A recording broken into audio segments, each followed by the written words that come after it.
ప్రభు అయిన యేసుక్రీస్తు నామమున అందరికీ శుభములు తెలుపుచు బైబిల్లోని బంగారు మాటలకి మిమ్మల్ని అందరినీ ప్రేమతో ఆహ్వానిస్తున్నాను. వాక్యం చదువుకొని ధ్యానించుకుందాం. మొదటి కీర్తన మొదటి వచనం. దుష్టుల ఆలోచన చొప్పున నడవక, పాపుల మార్గమున నిలవక, అపహాసకులు కూర్చుండు చోటను కూర్చుండక.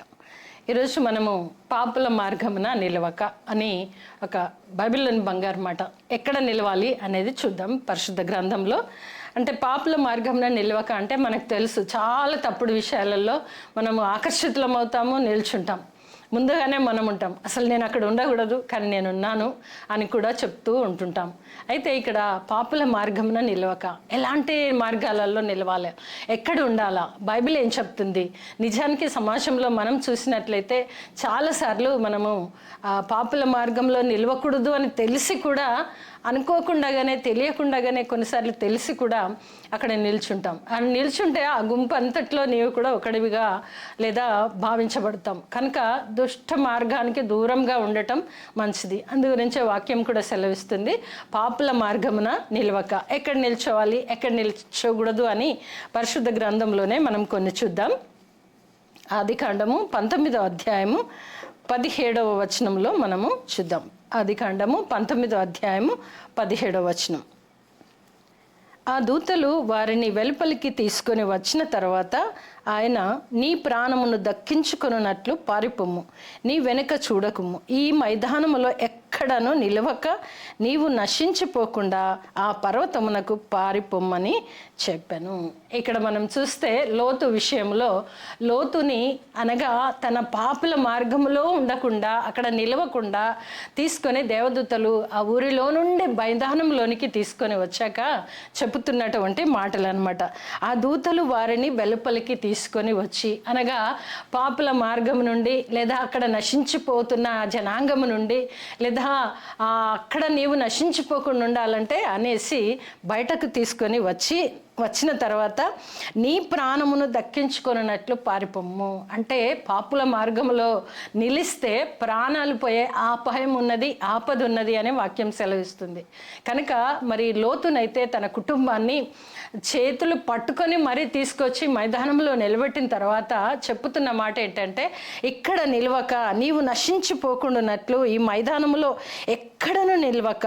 ఎందు గురించి వెళ్ళమంటున్నారంటే, నీ ప్రాణము కాపాడుకోవాలంటే పాపుల మార్గంలో నిలవకూడదు. కనుక ఇక్కడ చెబుతున్న మాట ఏంటి అంటే, నీ ప్రాణమును దక్కించుకొనున్నట్లు పారిపోము. అనగా దుష్టత్వంలో నుండి, దుష్టుల నుండి లేదా పాపుల మార్గము నుండి మన ప్రాణము దక్కించుకోవాలంటే నిజంగానే పారిపోకుండా అలాగే ఉన్నప్పుడు దేవదూతలే వచ్చి వారిని తీసుకొని బయటకు వెళ్ళినట్లు మనం చూస్తాము. అంతేకాకుండా ఈ మైదానములో ఎక్కడను నిలవక అంటే అక్కడి వరకు కూడా నీవు ఉండకూడదు. ఒక మాట అంటుంటాం కదా, అడుసు తొక్కనేలా కాలు కడగనేలా. అలాగే ఈ మైదానంలో కూడా నీవు ఉండక, అంటే అక్కడ ఉంటే కూడా నీకు అంటుతుంది ఏదో ఒక మార్గము, నీ మార్గము నశించే మార్గం అవుతుంది. నీవు అక్కడ నిలబడకూడదు. ఇక్కడ నిలవక ఇక్కడి నుండి నీవు పారిపోము అని దేవదూతల చేత ఆజ్ఞాపించబడి పురమాయించబడి ఉంటున్నాడు. అయితే కూడా లోతు ఒక మాట అంటాడు, ఆ మాటను చూద్దాం.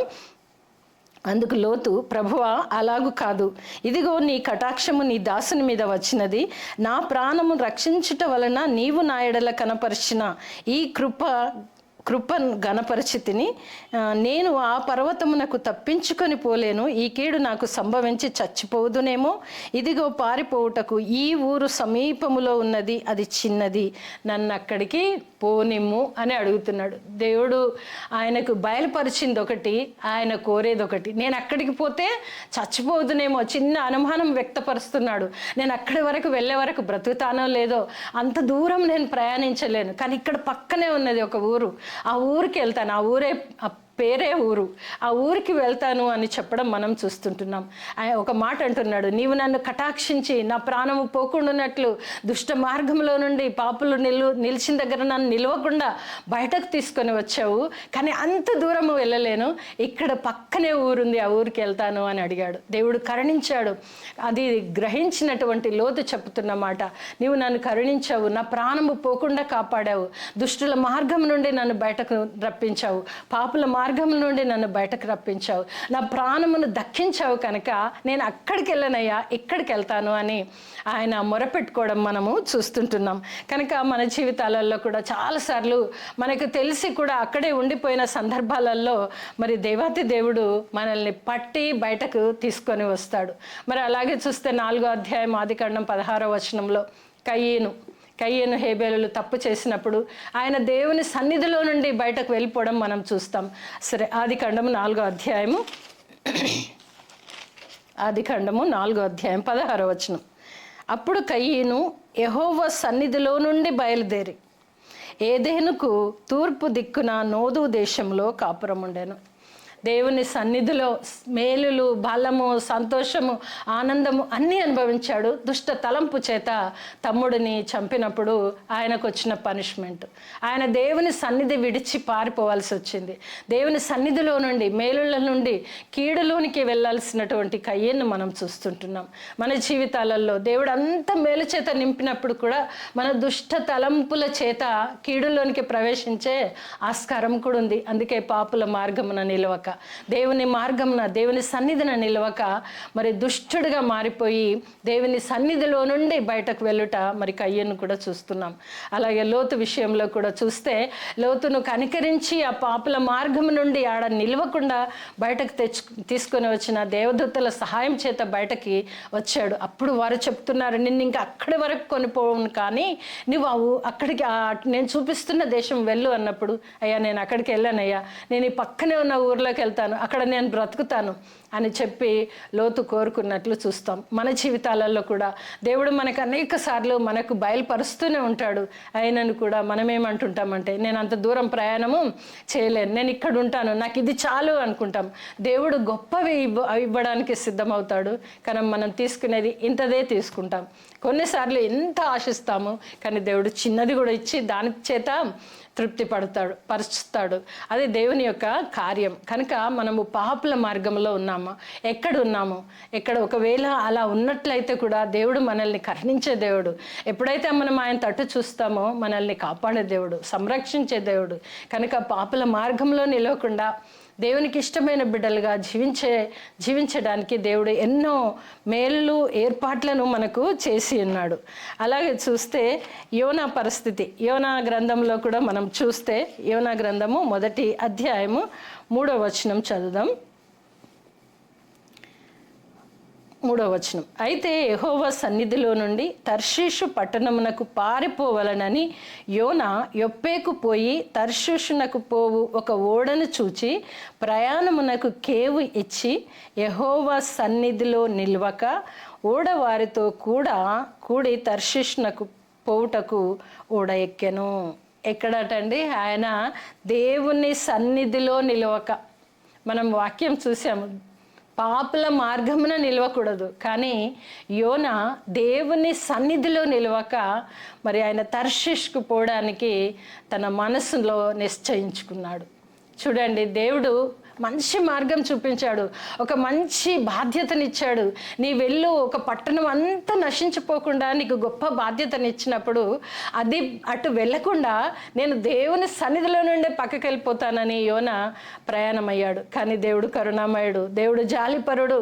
నీవు నశించుట దేవునికి ఇష్టం లేదు అని యోనా అయితే దేవుని సన్నిధిలో నుండి ఆయన దేవుని సన్నిధిలో నిలవక ఆయన ఓడ ఎక్కి మరి నినివే పట్టణమునకు వెళ్ళినట్లయితే దేవుడు ఎంత గొప్ప ఆశీర్వాదం ఇచ్చేవాడో, దేవుడు ఎంత గొప్పగా వాడుకునేవాడో. కానీ చెప్పిన మాట వినలేదు, దేవుని సన్నిధినే విడిచిపోవాలనుకున్నాడు.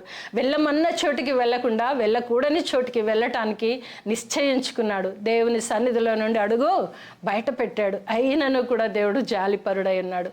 నా పట్ల మనం అనుకోవచ్చు, నేను ఇంత తప్పు చేశాను, దేవుడి దగ్గరికి నేను ఇంకెళ్ళను, నేను చర్చికే వెళ్ళను, నాకు అసలు అవసరం లేదు, దేవుడు నన్ను క్షమించాడు అని నిరాశ నిస్పృహల చేత ఉన్నప్పుడు దేవుడు అంటున్నాడు, నా ప్రియమైన బిడ్డ, నువ్వెవరివో కాదు, నీవు నా సొత్తు అని చెప్తున్నాడు. కనుక ఎప్పుడైతే మనం పశ్చాత్తాపడతామో, దేవుని సన్నిధిలో నిలుస్తామో, దేవుడు మనల్ని మంచి పాత్రగా వాడుకుంటాడు కూడా. ఎప్పుడైతే దేవుని సన్నిధి నుండి దూరం అవుతామో అప్పుడు కూడా దేవుడు తన చెయ్యి విడువడు. కానీ మనము దేవుని చేతిలో నుండి విడిపించుకొని పారిపోయే మనస్తత్వాలు మనం కలిగి ఉన్నాం. అందుగురించే దేవుడు చెప్తున్నటువంటి మాట, పాపుల మార్గంలో నిలవక కానీ దేవుని మార్గంలో నిలవాలని మనకు మరలా ఒకసారి లూకాసు వార్తలో చూస్తే, లూకాసు వార్తలో ఒక మాట ఉంటుంది. లూకాసు వార్త 2వ అధ్యాయము 43వ వచనం చూద్దాం. మనము లోతును చూసాము, కయీన్ను చూసాము, ఇక్కడ చూస్తే యోనాను కూడా చూసాము. మనకు చెప్పబడింది ఏంటి? పాపుల మార్గంలో నిలవకూడదు. పాపుల మార్గంలో ఉన్నప్పుడు చెయ్యి పట్టి బయటకు తీసుకొచ్చారు లోతును. మరి కయ్యను అయితే తప్పు చేసినప్పుడు బయటకు వెళ్ళాల్సి వచ్చింది దేవుని సన్నిధి నుండి. యోన అయితే పని చేయలేక ఆ పని నా వల్ల కాదు అని దేవుని సన్నిధి నుండి తప్పించుకొని వెళ్ళినట్లు చూస్తుంటున్నాం. ఇక్కడ లూకాసు వార్త 2:43లో చూస్తే చదువుదాము. 2:43. ఆ దినములు తీరిన తర్వాత వారు తిరిగి వెళ్ళుచుండగా బాలుడైన యేసు యెరూషలేములో నిలిచెను. 12 ఏళ్ల ప్రాయమప్పుడు యేసుక్రీస్తు ప్రభుల వారు యెరూషలేము దేవాలయమునకు వస్తే తల్లిదండ్రులందరూ తిరుగు ప్రయాణమై వెళ్ళిపోతే కూడా 12 ఏళ్ల బాలుడు ఆయన ప్రభు అయిన యేసుక్రీస్తు, ఆయన మానవ రీతిగా ఉన్నటువంటి మానవుడు, చిన్న బాలుడు అని చెప్పొచ్చు. ఆ 12 ఏళ్ల ప్రాయములో అందరూ వెళ్ళిపోతే చూడండి, ఆ మందిరము చుట్టూ నానా విధములుగా సంతోషము ఆనందాలతో అన్నీ చూడడానికి అందరూ వెళ్తుంటారు. కానీ 12 ఏళ్ల బాలుడు ఎక్కడ నిలిచాడు అని మనం ఆలోచిస్తే దేవాలయంలో నిలిచాడు.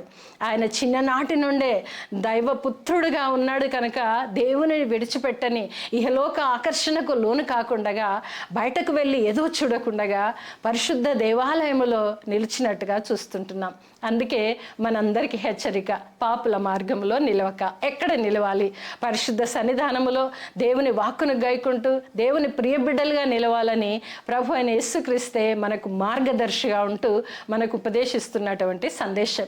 అందుగురించే తప్పిపోయిన వేళ తప్పు తెలుసుకొని ప్రభు దగ్గరికి వచ్చినా స్వీకరిస్తాడు, రాకపోయినా నీ కొరకు నా కొరకు 2 చేతులు చాపి ప్రభు అయిన యేసుక్రీస్తు మన కొరకు ఎదురు చూస్తాడు. ఎందుకంటే మార్గము తప్పకుండా పసి బాలుడైనటువంటి 12 ఏళ్ల ప్రాయములో ప్రభు అయిన యేసుక్రీస్తు నీకు నాకు మాదిరికరంగా ఉండడానికి ఆ రోజు నుండే పరిశుద్ధ దేవాలయంలో నిలిచాడు. నీవు నేను కూడా దేవుని వాక్కును పట్టుకొని నిలిచేవారంగాను స్థిరమైన విశ్వాసంలో ఉంటూ దేవుడు మనకు నేర్పించిన దానిని నేర్చుకుంటూ ఇంకను విశ్వాసములో బలపడే కృప ప్రభు అయిన యేసుక్రీస్తు ద్వారా మనందరికీ కలుగును గాక. ఆమేన్.